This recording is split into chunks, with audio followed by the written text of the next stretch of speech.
Good morning विद्यार्थी मित्रों। आज हम कक्षा 10 विषय हिंदी में 16वें चैप्टर चोरी के दूसरे भाग का अभ्यास करेंगे। विद्यार्थी मित्रों, पहले भाग में हमने देखा था कि बिंदु जो है वह मालती के यहाँ घर का काम जो है वह देखता है, उनका नौकर है। एक दिन वह कमरे की सफाई करता है, तब उन्हें कुछ मेवा यानी कि जो ड्राई फ्रूट हम कहते हैं, जैसे काजू, बादाम, किशमिश आदि, वो थोड़ी सी कमरे में गिरी हुई मिलती है। तो वह उठाकर ले लेता है, अपने हाथ में छुपा लेता है और वह उसे लेकर कमरे से बाहर जब निकलता है, तब अनायास ही अचानक ही मालती जो है उनका ध्यान जो है वो बिंदु पर चला जाता है। तो वह देखती है कि कचरे हाथ में झाड़ू और कचरे के साथ उन्होंने जैसे पिछले एक हाथ जो है वह मुट्ठी में कुछ दबाकर छिपा रखा है, इसलिए वह उन्हें पुकारती है, लेकिन वह जो है वह चला जाता है, वह चुपचाप चला जाता है। फिर जो है वह थोड़ी देर बाद वापस आता है, तब उन्हें पूछने पर जो है वह कुछ नहीं बताता, लेकिन जब उन्हें नंदन जो है वह उन्हें बहुत आग्रह करता है, तब वह बताता है कि उन्होंने जो है वह थोड़ी सी मेवा जो है वह ली थी। अब आगे बिंदु चुपचाप मालिक के साथ चल दिया। नंदन उसे लेकर कमरे की ओर गया। मालती ने कहा, आज इसने मेवा ली है, कल को और कुछ उठा ले जाएगा। एक बार जो नियत बिगड़ी तो क्या फिर हाथ रुकता है।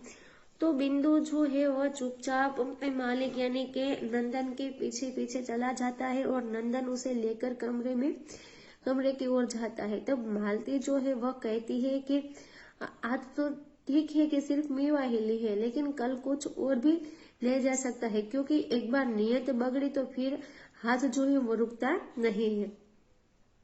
नंदन ने पत्नी की बात सुनी अनसुनी कर दी। बिंदु को साथ लेकर कमरे में गया और कनस्तर माने के डिब्बा खोलकर उनमें से एक मुट्ठी मेवा उसके हाथ में देते हुए बोला, बिंदु लो, खा लो। नंदन जो है उन्होंने अपनी पत्नी की जैसे बात ना सुनी अनसुनी, यानी कि जैसे बात ना सुनी हो, वैसे ही वह जो है वह उस बच्चे को लेकर बिंदु को लेकर कमरे में चला जाता है और कमरे में जाकर डिब्बे में से कुछ मेवा जो है, एक मुट्ठी भर मेवा जो है वह निकाल कर बिंदु के हाथ में देते हुए कहता है कि ये लो, तुम खा लो। पति के इस नरमी के व्यवहार से मालती आग बबूला हो गई। बोली, ऐसे ही तो नौकर बिगड़ते हैं, उसे कुछ कहना तो दूर, उल्टे उसकी खुशामद कर रहे हो। तो पति जो है इतनी नरमी से बिंदु से पेश आया था चोरी करने के बावजूद, तो मालती जो है इससे बहुत ही गुस्सा हो जाती है। आग बबूला होना यानी कि बहुत गुस्सा होना, और कहती है कि ऐसे ही नौकर जो है वह बिगड़ जाते हैं। उसे कुछ तुमने कहा तो नहीं, लेकिन ऊपर से उनकी खुशामद कर रहे हो। नंदन मुस्कुराया, बोला, मालती, चोर बिंदु नहीं है, हम हैं। हम क्यों ऐसी चीजें खाए जो सबको नहीं मिलती। इससे तो चोरी की भावना को जन्म मिलता है। हम लोग रोज मेवा खाते हैं, एक दिन इस बेचारे का मन चला आया और थोड़ी सी ले ली तो क्या हो गया। मैं कब कहती हूँ कि कुछ हो गया। बात मेवा की नहीं है, नियत की है। इसका जी चला था तो मांग लेता, मैं न देती तब कहता। घर में 50 चीजें रहती है, यो तो जिस पर मन आएगा उठाकर ले जाएगा, और एक दिन यही होना है, वह न करेगा तो तुम करवाओगे। अब नंदन जो है वह मुस्कुराता है और अपनी पत्नी को समझाता है कि चोरी जो है वह बिंदु ने नहीं की, हमने की है, क्योंकि हमें ऐसी चीजें नहीं खानी चाहिए जो सबको नहीं मिलती। हम तो रोज ही मेवा खाते हैं, एक दिन इस बेचारा ने ले लिया तो इसमें क्या बुरा हो गया। तो वह कहती है कि मैं नहीं कहती कि इसने कुछ गलत किया हो, मेवा की बात मेवा लिया उसकी नहीं है, लेकिन उनके नियत की है। यदि उसका मन था तो मुझसे मांग लेता, यदि मैं न देती तब वह कहता। अब घर में तो कई सारी चीजें होती है, यो जिस पर मन आएगा तो उठाकर ले जाएगा, और एक दिन यही होना है, वह नहीं करेगा तो तुम करवाओगे। मालती यह बात नाराज यह बात नाराज होने की नहीं है, सोचने की है। जब तक सब चीजें सबको नहीं मिलती, चोरी बंद नहीं हो सकती। चोरी अच्छी नहीं है, पर आज की स्थिति बड़ी लाचारी की हो गई है। नंदन ने समझाते हुए कहा।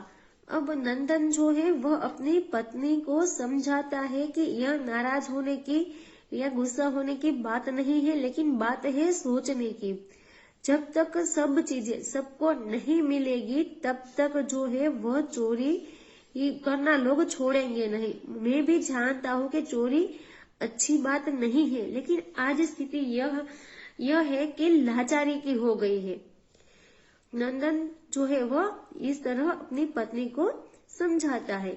देख लेना, एक दिन यह बिंदु घर में से ट्रक उठाकर न ले जाए तो मेरा नाम मालती नहीं।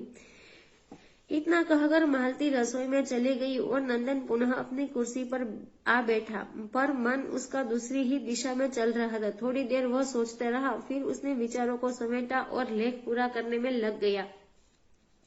लेख पूरा हुआ तो काफी देर हो चुकी थी। वह उठा और सीधा रसोई में पहुंचा। देखता क्या है कि मालती सिल पर चटनी पीस रही है। नंदन ने कहा, बिंदु कहाँ है?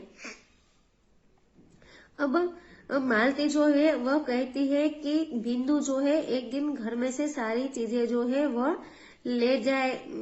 यदि ले नहीं गया तो मेरा नाम जो है तुम मालती से कुछ और रख देना। इतना कहकर वह जो है वह रसोई में चली जाती है और नंदन जो है वह पुनः अपने काम में जो है वह लग जाता है। लेकिन उसका मन जो है वो अभी भी दूसरी दिशा में ही सोचता था, लेकिन फिर अपने विचारों को समेटकर और लेखक जो लिख रहा था उसे पूरा करने के लिए लग जाता है। लेख तो पूरा हो गया और बहुत देर भी हो चुकी थी। वह सीधा रसोई में जाता है तो देखता है कि मालती जो है वो चटनी पीस रही है। इसलिए नंदन कहता है कि बिंदु कहाँ है? मैं क्या जानू, तुम जानो और तुम्हारा लाडला बिंदु जाने। उसे निकाल दिया, निकालने वाली मैं कौन होती हूँ? कब से नहीं है, तभी चला गया था। नंदन थोड़ी हैरानी में पड़ा। मालती ने पुनः कहा, तुम यहाँ के नौकरों को जानते नहीं, अपने घर में भी उनका हाथ रुकता नहीं। कुंदन के यहाँ कितना अनाज भरा है, फिर भी एक दिन आंख बच गई तो काका के यहाँ से गेहूं ले ही गया। मालती जो है वह नंदन से कहती है कि तुम यहाँ के नौकर जो है उनको जानते नहीं है। वो अपने घर में चोरी करने से हिचकिचाते नहीं है। कुंदन के यहाँ तो कितना सारा अनाज था, फिर भी एक दिन काका की नजरों से बचाकर वह जो है वह गेहूं चुरा कर ले ही जाता है। नंदन जानता था कि बहस का अंत नहीं। उसने बात आगे नहीं बढ़ाई और तौलिया उठाकर स्नान करने चला गया। स्नान करने के बाद उसने भोजन किया। नंदन जानता था कि इस बात पर यदि बहस करेंगे तो उसका कभी अंत नहीं होगा, बात आगे ही आगे बढ़ती जाएगी। इसलिए वह जो है वह बात आगे नहीं बढ़ाता और तौलिया लेकर स्नान करने चला जाता है और स्नान करने के बाद वह भोजन करता है। दोपहर बीती और शाम होने को आई, फिर भी जब बिंदु न लौटा तो मालती के मन को अच्छा नहीं लगा। चौके में अब भी बिंदु का खाना पड़ा था। अब दोपहर से शाम का वक्त हो जाने के बाद भी जब बिंदु घर वापस नहीं आता तो मालती को भी अच्छा नहीं लगता। उनके लिए निकाला हुआ खाना अभी तक चौके में रखा हुआ था। झूठ बोला तो क्या, आखिर बालक ही तो है, बेचारा भूखा जाने कहाँ भटक रहा होगा। कई बार कमरे से बाहर आकर मालती ने बिंदु को देखा, फिर बगीचे का एक चक्कर लगाया कि कहीं पेड़ के नीचे पड़ा सो न रहा हो, पर बिंदु वहाँ कहाँ था जो मिलता। मालती आकर पलंग पर पड़ गई और अपने को कोसने लगी कि जरा सी बात को इतना तुल क्यों दिया। तुल देना यानी कि बात को आगे बढ़ाना। थोड़ी सी मेवा ले गया था तो क्या गजब हो गया था। अब मालती जो है उन्होंने जो इस बिंदु को डांटा था उस पर उन्हें पछतावा हो रहा है और वह कहती है कि आखिर उन्होंने इतना क्यों डांटा उन्हें। बेचारा कब से भूखा होगा, पता नहीं कहाँ भटक रहा होगा।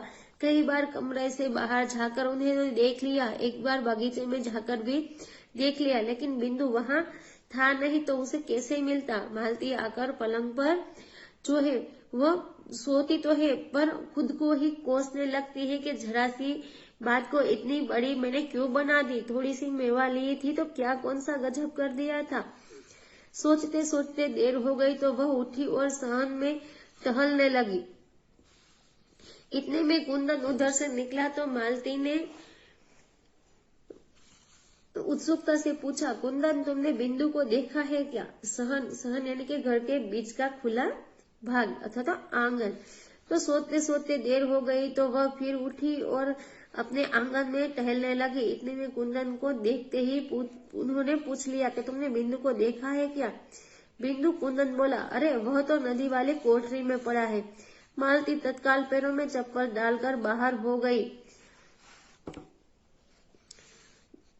लौटी तो बिंदु उसके साथ था। बाह पकड़कर नंदन के कमरे में ले गई और बोली, देखे तुमने इनकी इसकी बात, यहाँ से गया है तब से वहाँ कोठरी में पड़ा है। नंदन ने कहा, क्यों रे वहाँ क्या कर रहा था? बिंदु चुप, मैं पूछ रहा हूँ वहाँ क्या कर रहा था? फिर चुप। अरे बोलता क्यों नहीं, मुंह में जबान नहीं है। बिंदु की आंखें डबडबाई। मालती ने कहा, इसका पागलपन देखो, सवेरे से कुछ नहीं खाया और भूखा प्यासा वहां पड़ा है, चल खाना खा ले। नंदन ने कुछ कहने से पहले ही वह उसे चौकी में ले गई और स्वयं परोसकर उसे खिलाने लगी। बोली, भरपेट खा लेना, भूखा मत रहना। नंदन ने पत्नी की बात सुनी और एक प्रसन्नता भरी मुस्कुराहट उसके चेहरे पर दौड़ गई। तो मालती सहन में सोते सोते टहल रही थी। तभी कुंदन से उसे पता चलता है कि बिंदु जो है वह नदी वाले कोठरी में पड़ा है। वह तुरंत वहां पहुंचती है और बिंदु को अपने साथ लेकर नंदन के कमरे में ले जाती है। वे पूछते रह जाते हैं कि वह वहां क्या कर रहा था, पर बिंदु के मुंह से शब्द नहीं फूटते। उसकी आंखों में आंसू आ जाते हैं। मालती उसे खाना परोसकर खिलाने लगती है। वह कहती है, भरपेट खा लेना, भूखा मत रहना। अब मालती की बात सुनकर नंदन के होठों पर प्रसन्नता भरी मुस्कुराहट जो है वह दौड़ आती है। तो विद्यार्थी मित्रों, यहाँ पर हमारा ये जो 16वां चैप्टर था चोरी, वह जो है वह समाप्त होता है। आशा करती हूँ कि आपको ये चैप्टर जो है वह अच्छी तरह से समझ में आ गया होगा। धन्यवाद।